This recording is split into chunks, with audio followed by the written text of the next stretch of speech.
Welcome back to English Classes Online, where English learning is made easy. On this channel, our goal is to equip you with the linguistic tools required for effective communication and for success in your English exams. We teach everything English, and your proficiency is our business.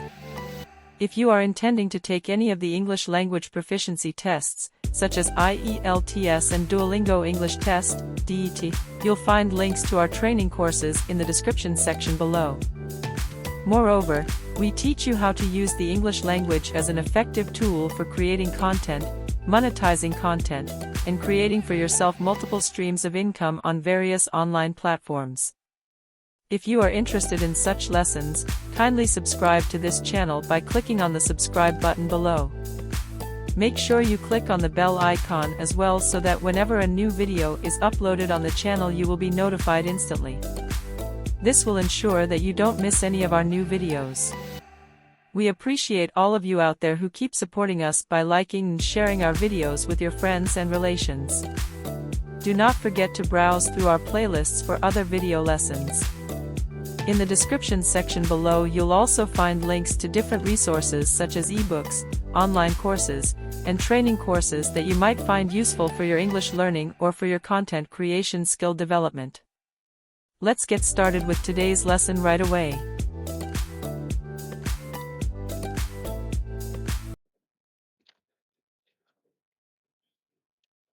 Hi everyone, this is Benjamin from English Classes Online. In today's lesson, our focus is on denotative and connotative meanings of words. This lesson is aimed at helping you to learn the keys to effective English communication. Let's dive into the lesson with a quick look at the lesson objectives. At the end of the lesson, you should be able to 1. Explain the importance of learning the appropriate meanings of words. 2. Define denotative and connotative meanings respectively. 3. Examine the differences between denotative and connotative meanings of words and give examples. Why is meaning important? Being able to choose the right words is of central importance to effective communication. Two words may have the same meaning, but their connotations may differ. That's why it is important for you to learn denotative and connotative meanings of words. This explains why the words you use matter a lot. Your words and the meanings they convey will influence the way people feel when they hear them. Very important. If you are occupying a leadership position, for example, everything you say is under a microscope, as your words are being examined and analyzed by both your supporters and critics. Okay? Always remember that a positive connotation makes people feel good, whereas negative connotations evoke a sad or negative psychological feeling.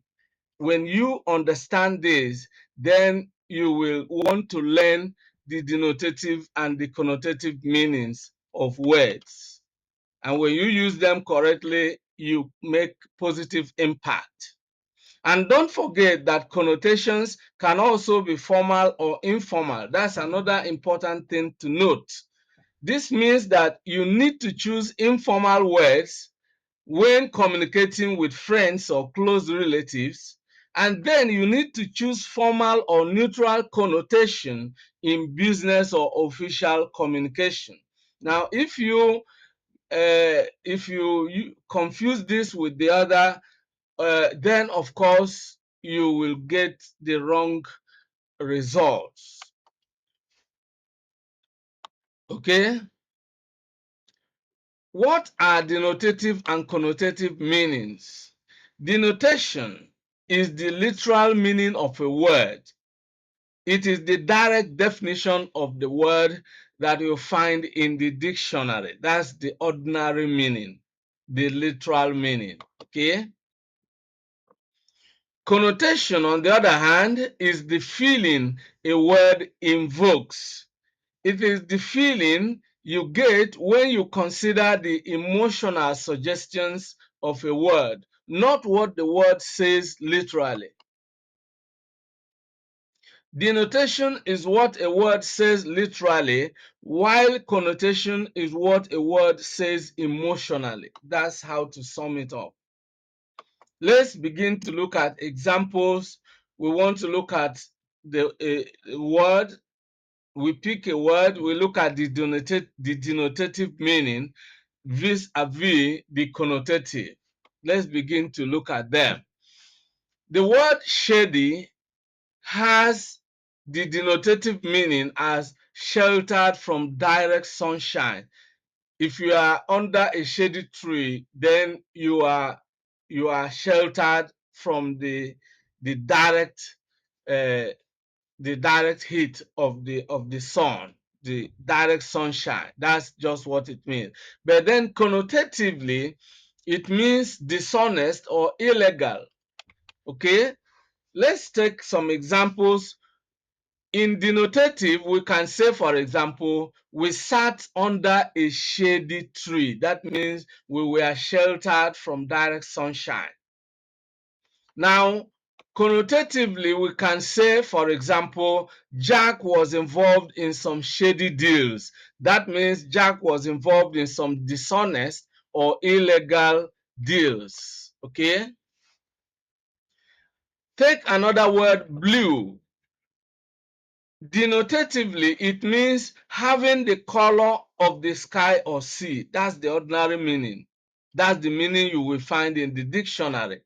Connotatively, however, it could mean depressed, sad, or discouraged. Okay, let's take some examples. Denotatively, we can say, for example, he bought a blue shirt. That means he bought a shirt that has the color of the sky or sea, as the case may be. Okay? But connotatively, we can say, for example, she has been feeling blue ever since she read the quit notice, which means she has been feeling depressed or sad or discouraged since she read the quit notice. Now, I want you to begin to look at, the denotative and the connotative meanings of words. The same word, but it has its denotative meaning and it has its connotative meaning. And this is really a very important aspect of English learning. Let's take another word, air. The air we breathe. Denotatively, it is the mixture of gases that we breathe. That's the air we breathe in and out.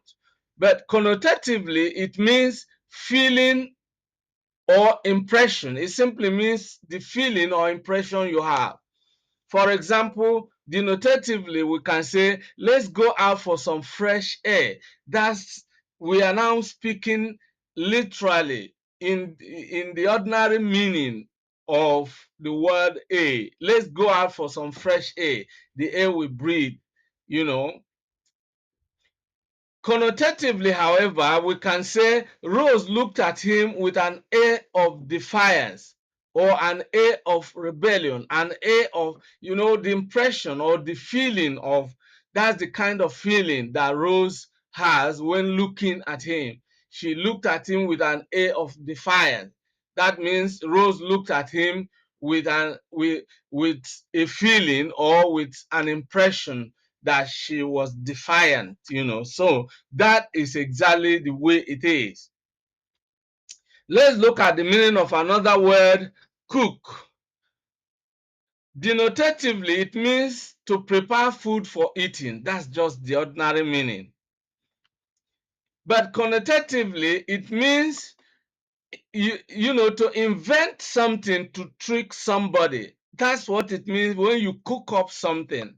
Let's take, for example, denotatively we can say Debbie cooked the evening meal. It means she prepared food for eating in the evening. All right, that's just what it means.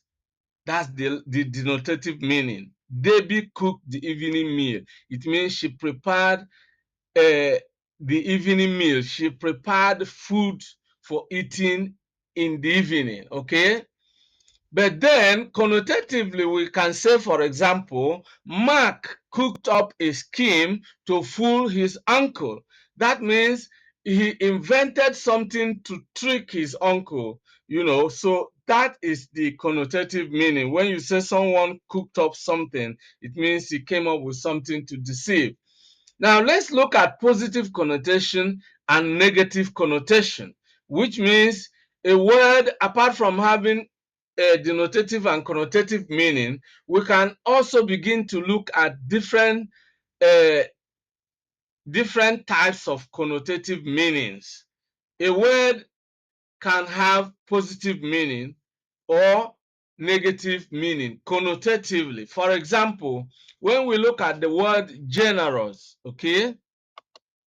When we look at the word generous, okay, what does generous mean? It has a connotative, it has a positive connotation. When you describe someone as generous, it means he can give to people, he can give to charity, he can show kindness. Then unstinting, that's also close to being generous, being kind with gifts. But then when you say someone is extravagant, that gives you a negative connotation. It means he is wasteful. And when you say he's immoderate, these have negative connotation. Then let's look at another word, resolute. If someone is resolute or dogged, these have positive connotations. If someone is resolute, the person is, you get the positive impression that, he can take a decision, he can stand on it positively, is decisive. But then when you say someone is stubborn, I mean, that's negative. If someone is foolish, it means he's obstinate, is extremely is stubborn, all right? As stubborn as a mule. Then thrifty and frugal have positive connotations, but stingy and parsimonious have negative connotation. Diligent and industrious gives us the impression of someone who is positively hardworking, but then work obsessed and workaholic, now tends towards the negative, all right? That the person overworks himself in a way that might become counterproductive. Then shrewd and astute have a positive connotation. You can talk about an astute politician, a shrewd, you know, person who, in terms of knowing what to do. And then cunning and sly, have something like deceptive, the meaning of being deceptive, that which is negative, all right? Sober and serious are positive, morose and sullen are negative, witty and pithy are positive, while sharp-tongued and terse are negative. Tolerant and broad-minded are positive in meaning, while unprincipled and unscrupulous are negative in meaning. Impulsive is positive, impetuous is negative. So this will enable you to choose words wisely, because you wouldn't want to use words that will offend your audience.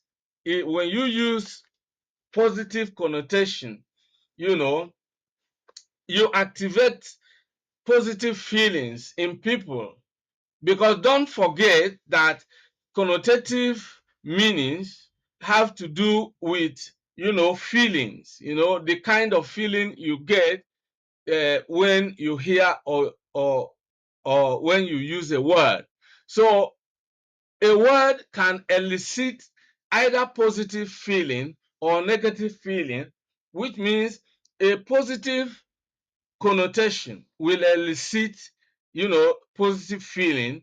On the other hand, a word with negative connotation will elicit negative feelings. So that will help you to know how to choose your words, because one important factor in effective communication is your ability to choose the right words for the right situations. Okay, a word, apart from having positive and negative connotation, can have neutral connotation, which is neither positive nor negative. For example, so now let's look at the word antique. It has positive connotation. The word neutral has neutral connotation. It is neither positive nor negative. But the word decrepit is negative in meaning. When something is described as decrepit, it means it is worn out or ruined because of age or neglect. All right? When you when you describe a house or a structure as a decrepit house, it means it's worn out, it's unacceptable. So it has negative connotation. All right?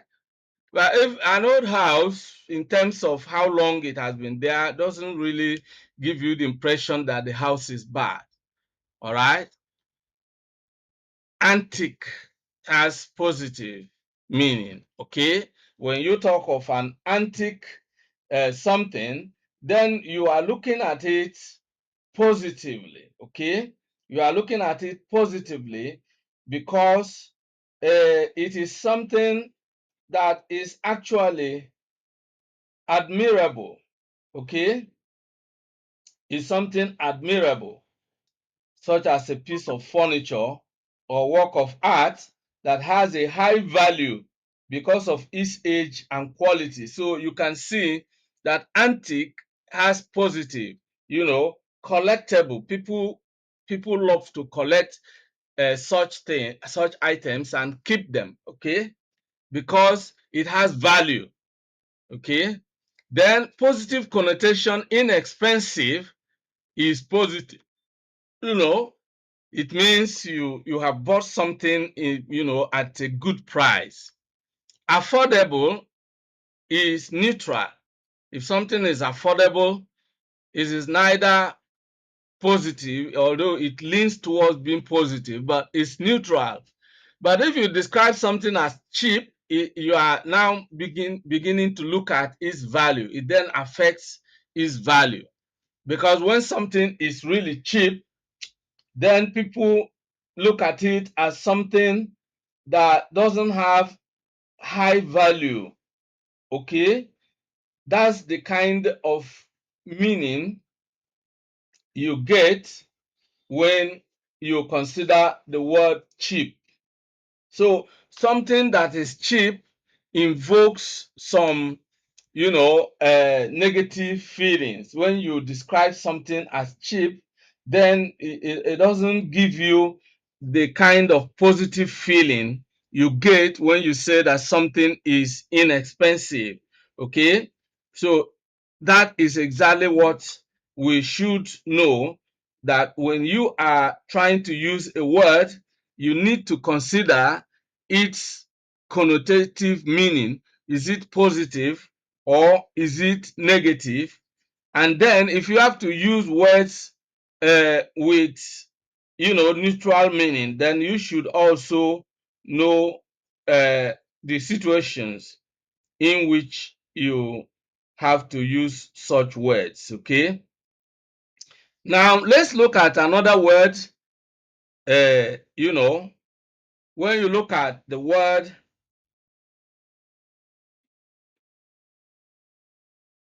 in shape. Okay, now a word in shape is a word in good physical condition. There is a kind of meaning you get when you use thin. but then it can have some other meanings. Okay, if something, is with little thickness or depth. Okay, so it depends on how you use it, but that can be neutral in some contexts. Okay, I have always emphasized that English words are like chameleons, and as chameleons change their color from one physical environment to another, so English words change meaning. So all these uh, all these words can also have different meanings depending on the context of use. But let's look at the word, the word scrawny.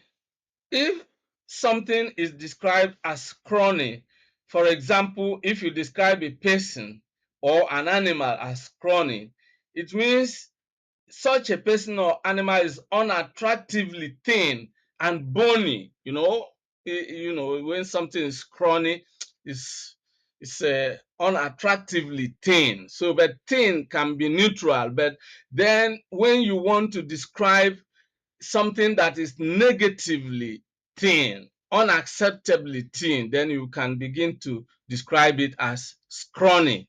Okay, as scrawny. Then let's look at the word interested. Now, if you are interested, if you are interested in something, yes, it means there is some positive thing about being interested. When you are interested in something, it's positive. It is really positive. Okay, it means that you are showing positive feeling. Okay, you are showing curiosity, but in a positive way. You are showing concern, but in a positive way. You are having a feeling of interest in something. That is what it means. So it is positive. It is positive. But then if you are curious, then it is neither positive nor negative. It means that you are eager to know or learn something. Curiosity itself is just there. It's neutral. Okay, curiosity can either be positive or negative. Okay, but then when you say that someone is nosy, the feeling you get is that this person is really not a good person. If someone is nosy, the person is showing too much curiosity about other people's affairs. It is actually condemned in the scripture. When you are nosy, then you are a busybody in other men's matters, which is unacceptable. So it has negative connotation. Okay, so that these are, the things we ought to know, about knowing how to use words. This is central. This is of central importance to effective communication. If you want to communicate your ideas with clarity and in a way that you will actually grab the attention of your audience, engage them, and actually get them to be deeply interested in the message you want to convey. You want to use words with positive connotation. And when you use words with negative connotation, then you use them within the context that will convey the right message to your target audience, not in a way that will elicit negative feelings in them or invoke negative feelings in them. So that is exactly one thing that is very important about learning the denotative and the connotative meanings of words. And this is where we draw the curtain on today's lesson. I hope you enjoyed today's video. If you did, make sure you like the video and share the video with your friends and relations. Many thanks for watching today's video. A big thank you to all of you out there for being part of today's episode. I hope you enjoyed the video. If you did, kindly subscribe to this channel. Subscribe now as a way of giving us support. For notification about new videos, click on the bell icon. You will find the bell icon. Click on it so that whenever a new video is uploaded, you will be instantly notified. If you have actually enjoyed the video, like and share the video with your friends and relatives. This is very important. If you have any comments, leave your comments below. Any questions, any suggestions, we would gladly receive them and respond promptly and positively to them. See you in the next video. I look forward to always seeing you